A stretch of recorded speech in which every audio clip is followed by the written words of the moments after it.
También les sirva de anuncio, sobre todo a ustedes que vienen los martes, que ya se está acercando la semana de Acción de Gracia. Y esa semana, el día martes, vamos a tener un culto especial, es más, una cena, comenzando a las 5 de la tarde, luego a las 5:30 de la tarde, y después de la cena vamos a tener un servicio de dar testimonio y de acción de gracia. Le digo por los hermanos que con ustedes que si quieren hay una lista para apuntarse, para reservar. Así que los que estemos interesados, pues pueden hablar con Rosita, con Marta o con Rosita, que ellas tienen las listas para que puedan pues anotarse.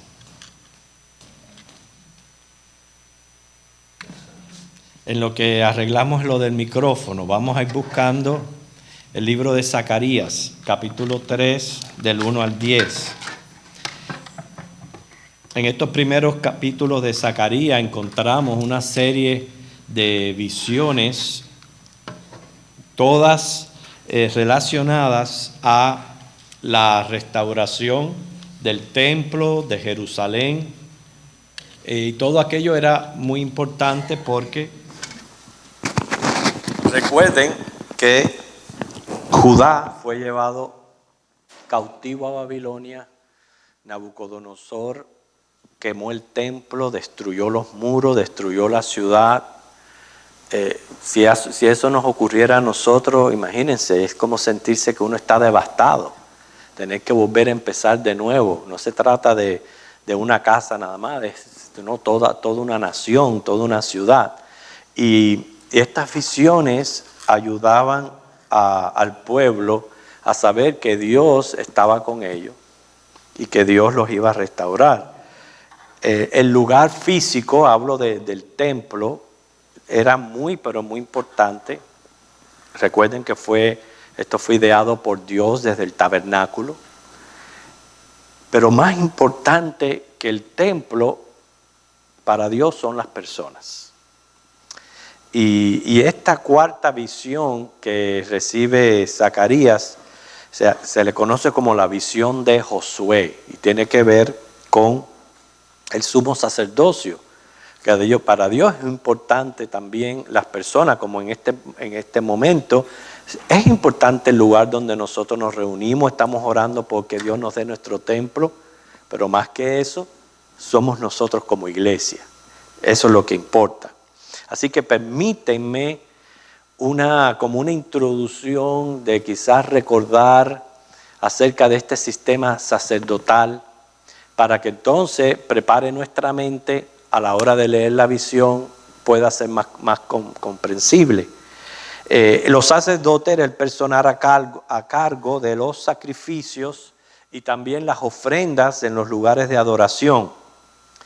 El sacerdote venía a ser un representante de Dios al pueblo.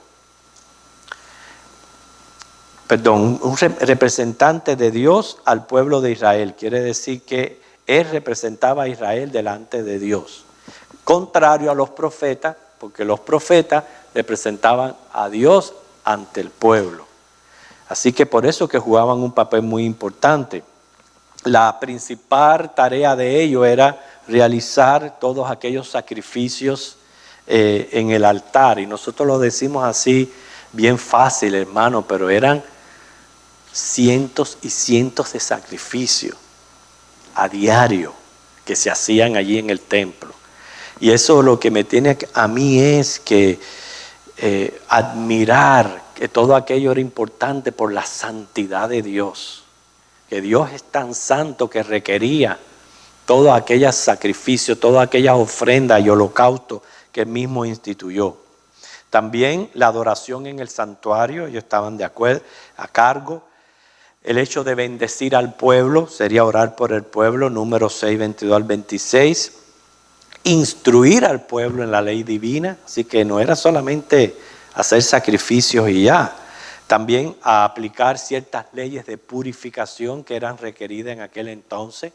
Una de ellas era, por ejemplo, analizar a un leproso o una persona que comenzara a tener problemas, declararlo leproso, si se sanaba, declararlo puro. Así que eran muchas las responsabilidades y determinar la voluntad de Dios con el uso del Urim y el Tumim. ¿Ustedes habían escuchado de eso antes? ¿Sí? El Urim y el Tumim. Bueno, usted puede leer de ello en Éxodos 28:30, en muchos otros versículos, pero lo que significa Urim y Tumim es luces y perfecciones. Luces y perfecciones es lo que significa Urim y Tumim. Y primero, no se conocía la naturaleza de estos objetos. En otras palabras, claro que ellos sí, pero no está revelado en la Biblia qué eran estos objetos. Si eran piedras, si eran cristales, su naturaleza no está revelada. Pero estaba incluido en lo que era el efod del sumo sacerdote y estaban situados en el pectoral, o sea, en el pecho. Y se usaban para descubrir la voluntad divina en casos dudosos y todos concernientes a la suerte de la nación. Nunca se usaba el Urim y el Tumim para consultar la suerte de individuos. Todo tenía que ser relacionado a lo que es la nación. Todo esto es para que podamos ver, hermanos, que era un oficio que requería bastante responsabilidad. Y su inicio se puede decir que se remonta casi al principio, porque vemos cómo Adán enseñó a sus hijos, a Abel y a Caín, ya a realizar sacrificios, y los sacerdotes eran los que los realizaban. Luego ya en el monte Sinaí fue Dios quien le da instrucciones a Moisés que no solo que construyera aquel tabernáculo, sino todos estos detalles del sistema sacerdotal, lo que hacían, las responsabilidades, las vestimentas, todo fue indicado por Dios. Aquí no hay nada que haya sido ideado por el hombre ni por Moisés. Todo fue indicación de Dios, que es lo que hace que no carezca de importancia todo ese sistema que, aunque ya pasó, porque estamos en Cristo, pero sí tuvo su importancia para Dios. Y Dios escoge la tribu de Leví para que se dedicara a este ministerio. De la tribu de Leví nombra a Aarón y a sus hijos, sus descendientes, para que ellos fueran quienes sirvieran en el santuario. Los miembros de la tribu de Leví, que no eran parientes de Aarón, eso para que vean, entiendan cuando la Biblia habla de sumos sacerdotes, de levitas.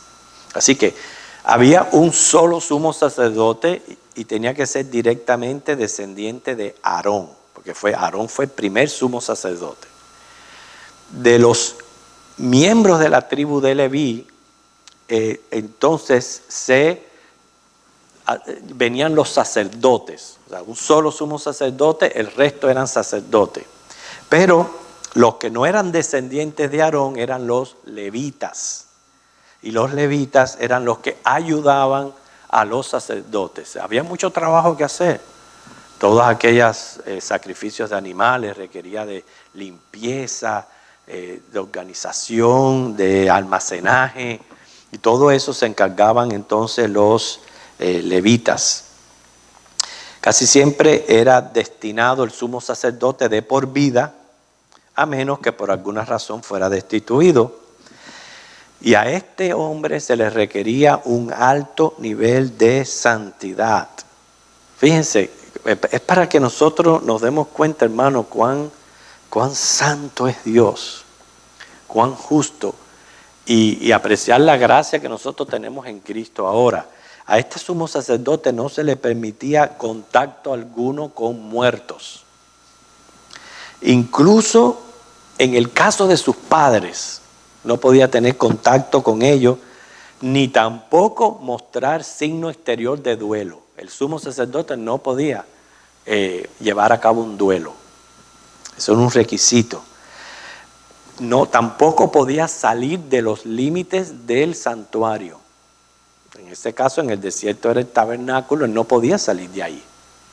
Y en el caso después, posteriormente, del templo, él no podía salir de aquel contorno. O sea, era alguien dedicado al Señor en forma completa y siempre tenía que estar preparado para servir.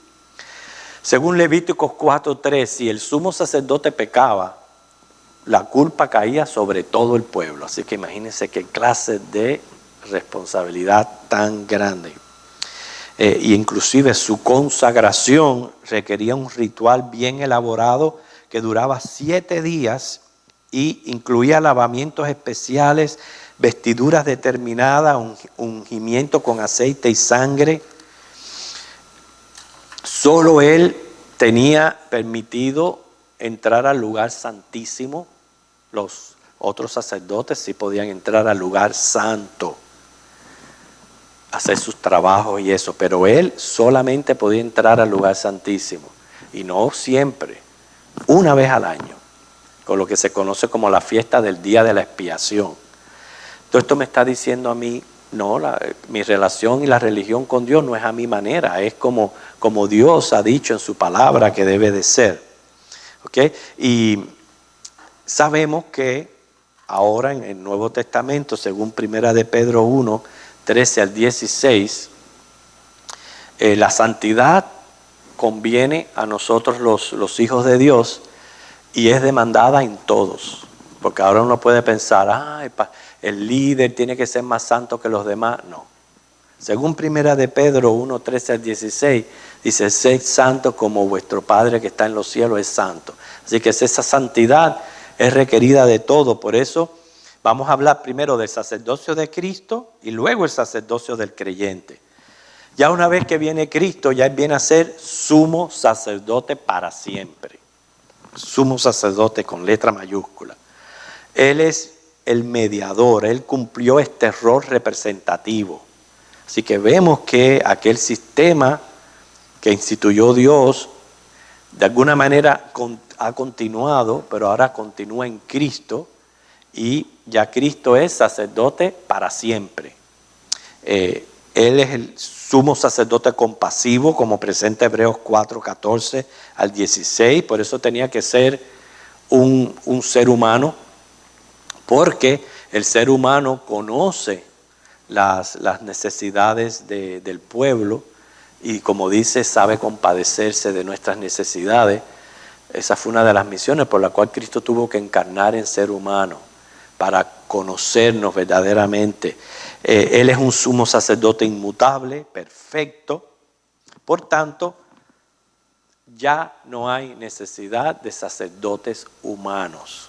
Fíjense que todavía, especialmente, se sabe que la Iglesia Católica aún continúa manteniendo un sacerdocio que vemos que no es bíblico, que no cumple con los propósitos de Dios, que es todo lo contrario, yo diría, bíblico. Porque si el Señor me dice ya que Jesucristo es sumo sacerdote para siempre, no hay necesidad ni de un papa ni de otro sacerdote, porque el sacerdocio continúa. No ha cesado, pero ahora es el del creyente. Es decir, que el Señor nos ha constituido a todos nosotros sacerdotes para siempre. Podemos leer 1 de Pedro, capítulo 2, versículos 9 y 10.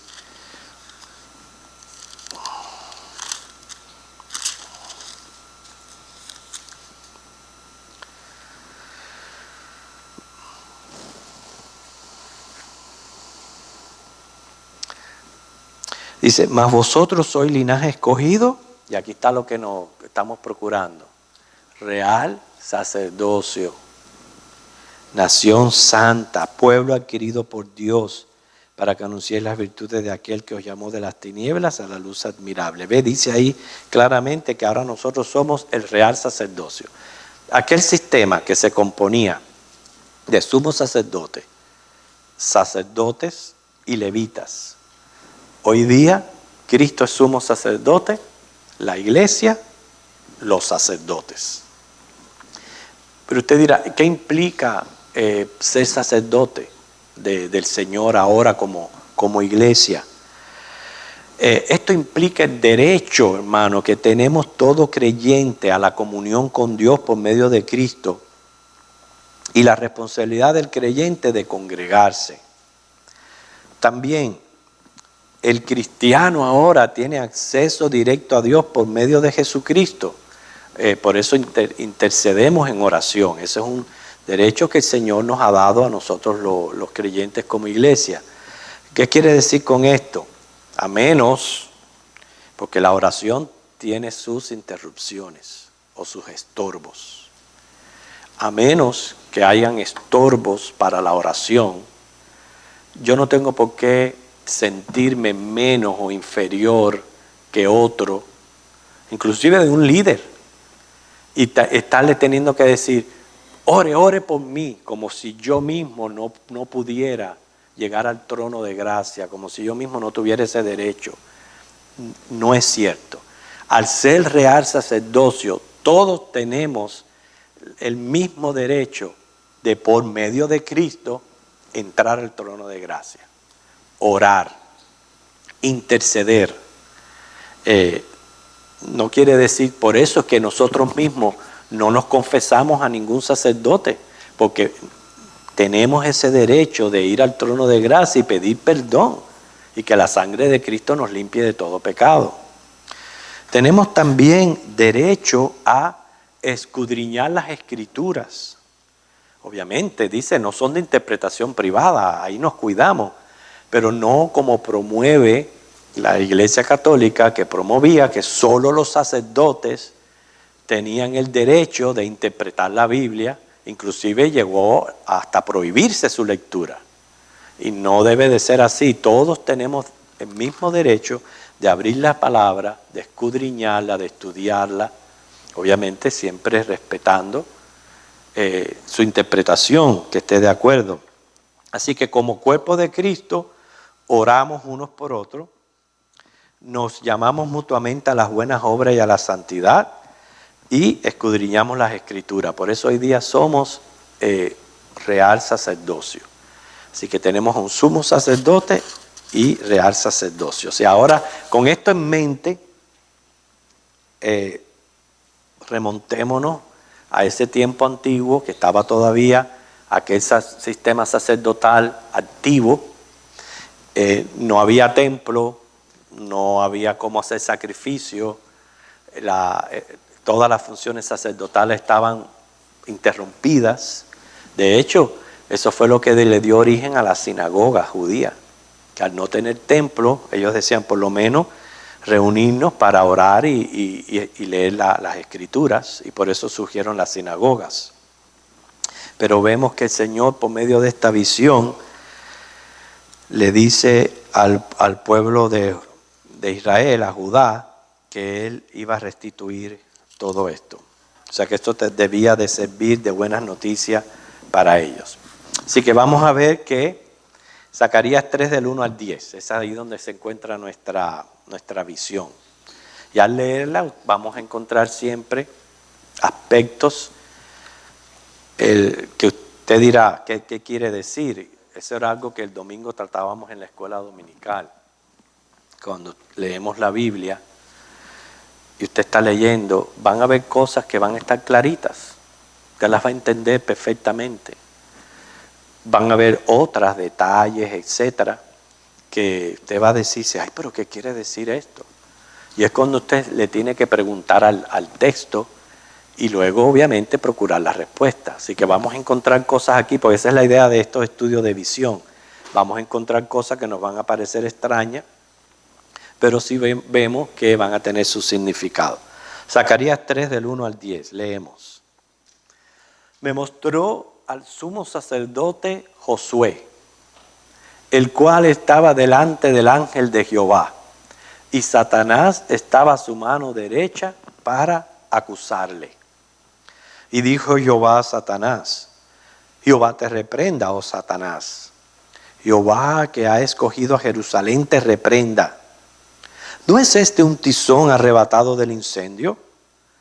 Y Josué estaba vestido de vestiduras viles y estaba delante del ángel. Ya no le está despertando la curiosidad de saber qué significa todo esto. de vestiduras viles, etc. Y habló el ángel y mandó a los que estaban delante de él diciendo: quitadle esas vestiduras viles. Y a él le dijo: mira que te he quitado de ti tu pecado y te he hecho vestir de ropas de gala. Después dijo: pongan mitra limpia sobre su cabeza. Y pusieron una mitra limpia sobre su cabeza y le vistieron las ropas. Y el ángel de Jehová estaba en pie. Y el ángel de Jehová amonestó a Josué diciendo: así dice Jehová de los ejércitos, si anduvieres por mis caminos y si guardares mi ordenanza, también tú gobernarás mi casa, también guardarás mis atrios, y entre estos que aquí están te daré lugar. Escucha pues ahora, Josué, sumo sacerdote, tú y tus amigos que se sientan delante de ti, porque son varones simbólicos. Así que a la misma visión me dice: pero ¿quiénes son estos varones simbólicos que están simbolizando? He aquí yo traigo a mi siervo, el renuevo. Porque he aquí aquella piedra que puse delante de Josué, sobre esta única piedra hay 7 ojos. ¿Qué querrá decir eso de la piedra con 7 ojos? He aquí, yo grabaré su escultura, dice Jehová de los ejércitos, y quitaré el pecado de la tierra en un día. En aquel día, dice Jehová de los ejércitos, cada uno de vosotros convidará a su compañero debajo de su vid y debajo de su higuera. Ustedes pueden ver, es una visión que encierra bastantes cosas que necesitan que busquemos su interpretación. Este sumo sacerdote Josué, también llamado Jesúa, él fue llevado al exilio por el rey Nabucodonosor en el 586 a.C. y regresó a Jerusalén con Zorobabel en el 537 a.C., según Esdras capítulo 2, versículo 2. También según Esdras capítulo 3, del 2 al 6, él fue el que dirigió la reconstrucción del altar y la restitución de los sacrificios en Jerusalén. Así que vemos que es un hombre activo, estaba activo en todo lo que estaba pasando, dirigiendo, etc. Ya se había construido el templo, el altar y había restituido los sacrificios. Por eso en esta visión Dios anuncia la plena purificación del sumo sacerdote y lo prepara para cumplir los rituales de expiación por el pueblo. ¿Por qué? Porque aquello no era cualquier cosa, era una cosa sumamente importante. Y por eso señala el día cuando el Mesías llegaría para ofrecer una expiación completa y eterna por el pueblo de Dios. La visión presenta al sumo sacerdote Josué delante del ángel de Jehová. Sabemos que cada vez que se menciona, hermano, ángel de Jehová en las Escrituras, es una teofanía de Jesucristo. Eso lo hemos explicado anteriormente. Dice: pero a la mano derecha del ángel se encontraba Satanás. Y estaba listo para acusar al sumo sacerdote, a Josué. Esto me enseña a mí que Lucifer aún tiene acceso al trono de Dios.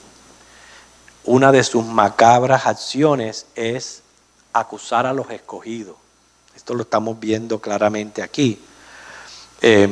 Pero el beneficio del pueblo de Dios, por lo menos nosotros, es que estamos escondidos en Cristo. Y por eso es que estamos protegidos.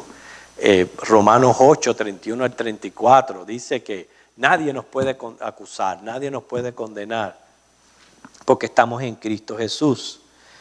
Así que esta visión responde a que algunos habían formulado que Josué no era apto para desempeñar su función sumo sacerdotal. Quiere decir que Satanás se había encargado de levantar como murmuración en medio del pueblo para que dijeran: no, ese Josué no está apto para ese oficio.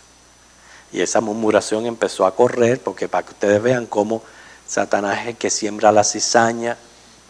Y qué triste que hayan personas que se le presten como instrumentos y no tienen el discernimiento para en ese momento saber que están siendo usados por el enemigo para tratar de obstaculizar. Aquello era muy importante, el tener un sumo sacerdote apto, digno. Y es por eso que como él comienza a atacar aquello, es mediante la murmuración de que él no estaba apto para desempeñar esa función. Me enseña, hermano, que todo aquel que quiere servir al Señor siempre va a encontrar tropiezos. Hay que aprender a vencerlos. Esos tropiezos no son puestos por otro que no sea Satanás, inclusive usando a hermanos que parecen muy piadosos. Ustedes recuerdan el caso de Pedro, como Pedro quiso impedir de que el Señor fuera a la cruz, Mateo 16, 21 al 23, y el Señor Jesús lo reprendió, porque lo que le estaba diciendo no iba de acuerdo a su plan de Mesías. Así que él parecía muy piadoso en lo que estaba haciendo, sin embargo estaba siendo instrumento de Satanás. Hermano, cuidémonos sobre todo lo que hablamos, las murmuraciones, los chismes, las cosas que propagamos. No vaya a ser que estemos siendo instrumentos del diablo en ese momento para causar destrucción dentro del pueblo de Dios, destrucción en la iglesia, que no avance. Eso era lo que estaba pasando. Como Josué se mantuvo predicando y enseñando al pueblo durante el tiempo que la reconstrucción fue suspendida, jugó un papel importante para que Ciro diera la nueva orden de reconstruir. Por eso es que el enemigo estaba tan enojado y tan bravo, porque este era un instrumento de Dios que era muy útil. Así que, hermanos, no desestimemos la fuerza y las artimañas del enemigo. No tenemos por qué exagerarla, pero no desestimarla. Mayor es el que está conmigo, no tengo por qué tener ese temor, 1 Juan 4:4, pero la clave de la victoria está una vida consagrada a Dios y, como nos exhorta la Biblia, no darle lugar al diablo.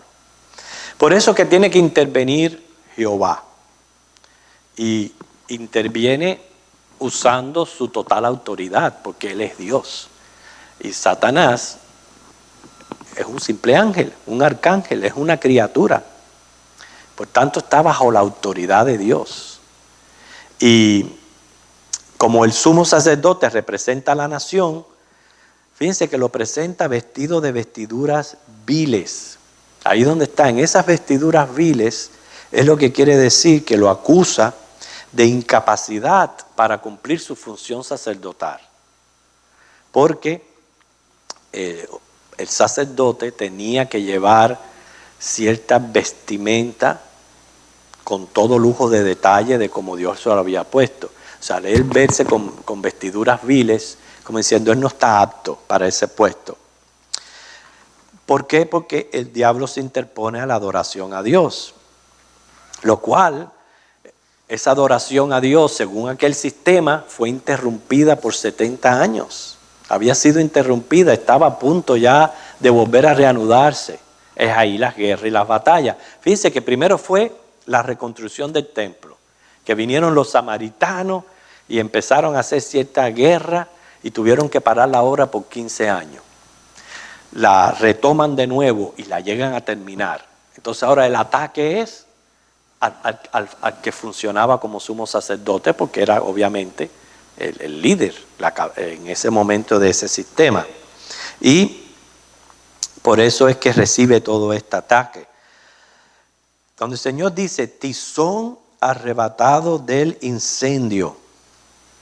Tizón es un palo a medio quemar que arde produciendo mucho humo. Así cuando usted trata de apagar los carbones del barbecue y están que ni se apagan o siguen encendidos, usted ve que produce mucho humo. Esa es la idea de tizón arrebatado del incendio. Es una expresión que se refiere a que la nación había sido arrebatada del cautiverio y ya iba a ser restaurada e iba a comenzar el culto a Dios. Por eso el enemigo es reprendido por Dios. En otras palabras, Dios le pone un hasta aquí, no más. Porque al fin y al cabo nadie se va a interponer a los planes que Dios tiene con su pueblo. Por eso el Señor lo dijo relativo a nosotros como iglesia, ni el Hades va a poder prevalecer contra ella. Aunque sea atacada, el Hades no va a poder prevalecer. Y por eso que Jesús reprende al diablo y a los demonios en ese momento. Acuérdense que es el ángel de Jehová. Y él, según Marcos 3:15, Marcos 16:17, Lucas 9:1, fíjense, nos ha dado esa autoridad a nosotros los discípulos para echarlos fuera. Pero ahí donde está la clave del ejercicio de esta autoridad sobre el enemigo y sobre los demonios.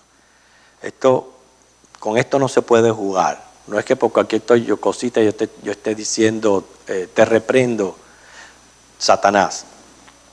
No es en mi poder y no es en mi nombre, es en el nombre de Jesucristo, a quien se le dio toda potestad. Entonces uno discierne, tienes que discernir cuando tú estás percibiendo que es el enemigo el que te está ocasionando que tú no adores, que tú no vayas al templo, que tú no sirvas, que no hagas las cosas que tú sabes bien que te van a beneficiar grandemente como cristiano.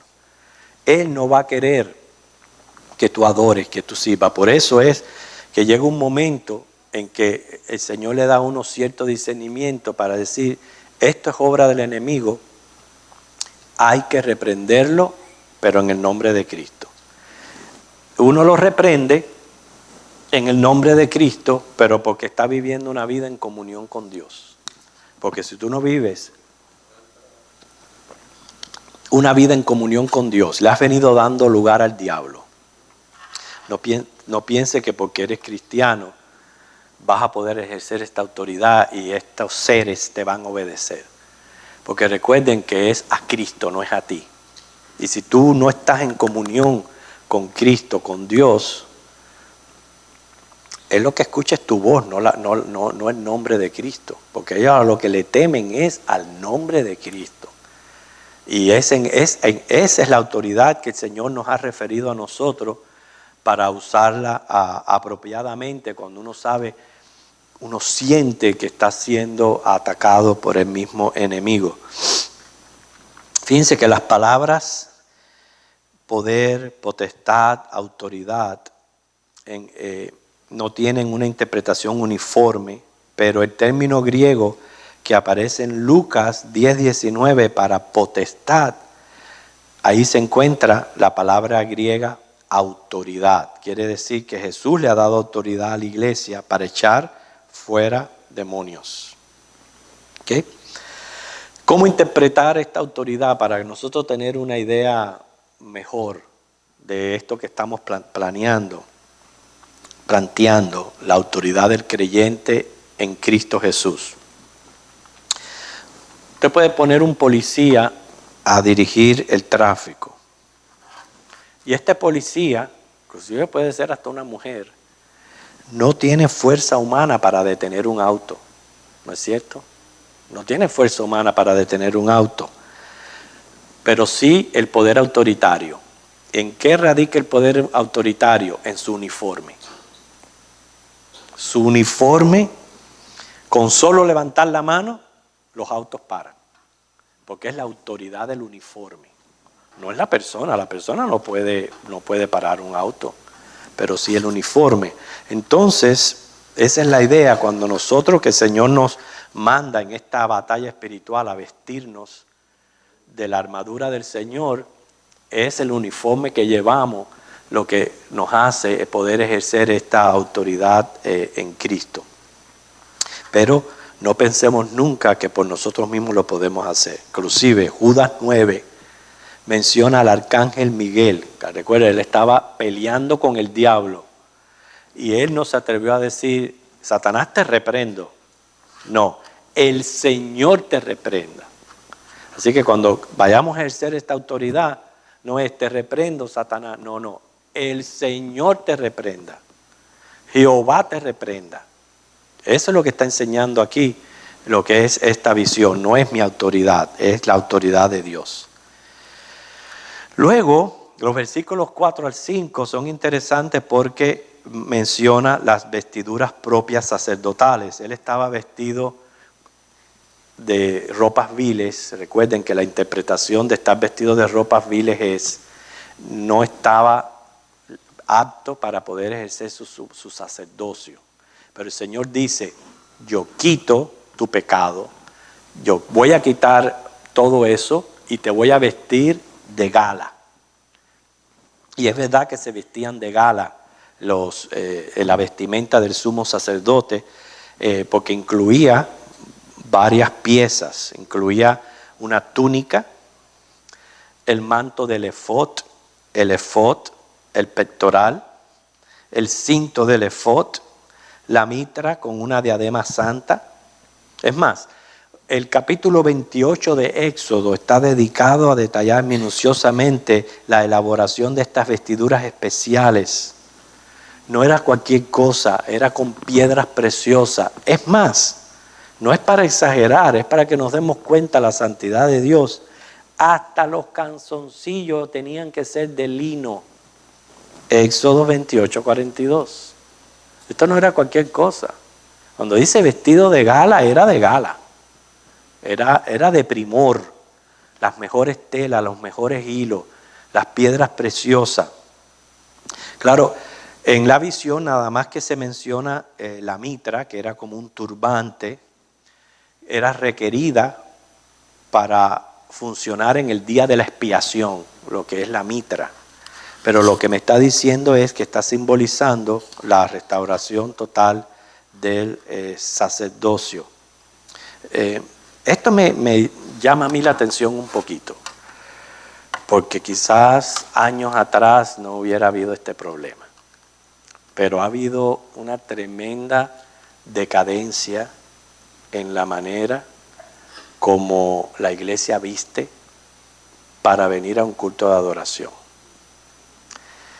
Ha habido tremenda decadencia, no solo la iglesia, los pastores, los líderes, las personas que tienen que oficiar.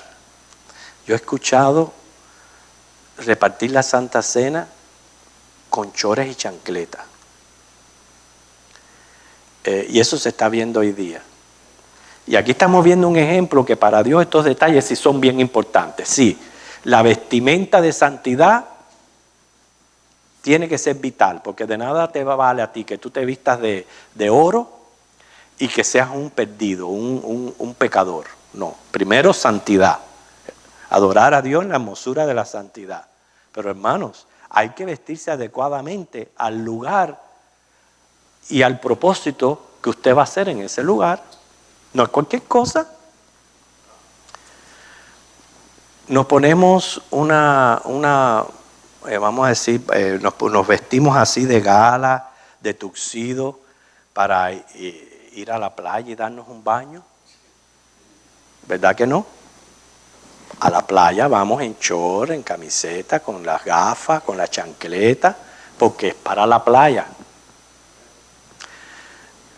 En las cortes te permiten entrar vestido como sea, en chores y en cosas así.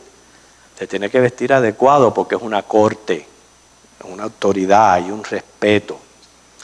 Inclusive, y ahora no, porque ahora han puerta abierta, pero han habido restaurantes que si usted no está vestido apropiadamente no lo dejaban entrar. Ajá.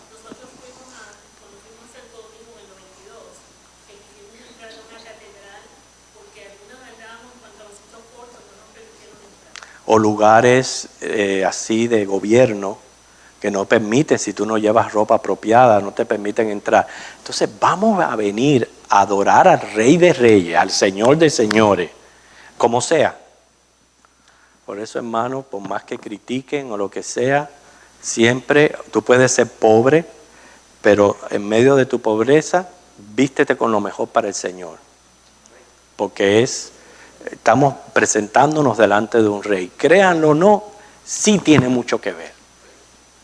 Para Dios tiene mucho que ver. Ahora le doy la oportunidad. Porque, como dice, no estamos aquí como si fuera un lugar más del mundo o lo que sea. Esto es un lugar especial porque lo que aquí se hace es especial. es adorando a nuestro Dios. Y hermanos, por lo menos yo personalmente lo digo, seré el último pastor en todo el planeta Tierra que se ponga un saco con corbata para venir el domingo. Pero me van a tener que enterrar así, dime hermano.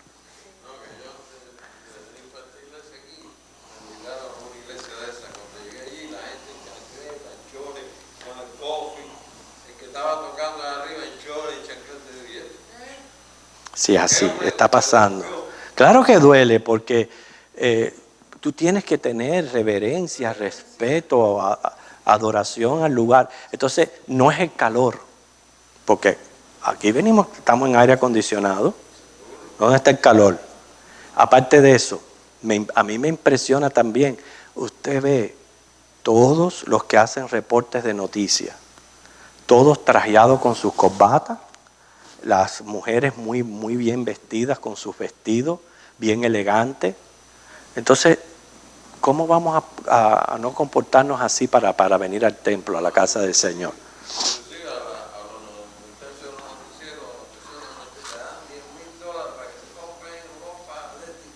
¿Tú ves? El caso es que vemos aquí cómo Dios dice, lo viste, no cualquier vestimenta, de gala. Porque para Dios es importante. Fíjate, Dios no dice, ay, háganse cualquier traje y ropa. No. Usted lea Éxodo 28. Los detalles, la exclusividad, lo mejor. Y mire que en aquel entonces no era como ahora. Conseguir las telas era difícil, las tinturas era muy difícil, la elaboración del lino, de la seda, eso era muy, pero muy difícil, pero aún así tenían que hacerlo porque eso fue como Dios lo dijo. El caso es que aprendemos siempre de esto. Bien, luego en los próximos versículos, Josué es amonestado, okay, ya tiene sus vestiduras de sumo sacerdote, ha sido Dios quien ha quitado sus ropas viles, lo ha hecho apto para poder oficiar como sumo sacerdote. Sin embargo, no deja de recibir sus amonestaciones de parte del Señor para que él entendiera su gran responsabilidad ante el pueblo, que tenía que andar en los caminos de Dios, guardar sus ordenanzas, y esa sería la clave para un ministerio próspero y saludable. Así que hermanos, vemos que el significado habla acerca del Mesías, el renuevo se refiere a Jesucristo, menciona una piedra, esa piedra está refiriéndose a la segunda venida. Recuerde que relacionado a Daniel, a la estatua de Daniel, cuando están esos 10 dedos, hay una piedra que viene, le pega a esos 10 dedos en los pies y la estatua se cae y se quiebra. Y esa piedra es símbolo de Jesucristo cuando Él venga en su segunda venida a la batalla de Armagedón, que entonces Él va a no solamente establecer su reino. Una de las cosas que va a ocurrir en el milenio es también la total restauración de todo el sistema sacerdotal antiguo. Va a volver. Y eso tiene que ser establecido. El Señor no va a elegir ahora a la tribu de Leví, sino a Sadoc, para que oficie en el milenio. Y eso, Él va a restaurar este sistema completo como se hacía antes, con excepción del día de expiación, que el día de expiación obviamente ya lo cumplió Cristo una sola vez y para siempre. Así que por eso es que menciona, dice que en la piedra hay 7 ojos, se está refiriendo a la perfecta omnisciencia de Jesucristo. Cuando dice quitaré el pecado de la tierra en un día, esa es la segunda venida y lo que va a ocurrir en la guerra de Armagedón. Cuando Cristo venga, no va a ser un tiempo de guerra, no, va a ser en un solo día. Él va a acabar con los enemigos y va a restablecer su reino. Así que hermanos, esto es una visión llena de significados. Espero que hayamos respondido todos los pormenores de ella, pero lo que nos enseña a nosotros, hermanos, sobre todo para Dios es muy importante. vestirnos de santidad. Sed santo como vuestro Padre que está en los cielos es santo, sobre todo los líderes. No es que se requiera menos en los demás, no es que se requiera menos, pero es inaudito que una persona sea líder y que no sea ejemplo. No sé, es inaudito. Aunque la santidad Dios la demanda en todos, el líder es muy importante que viva una vida en santidad. Que el Señor les bendiga, hermano.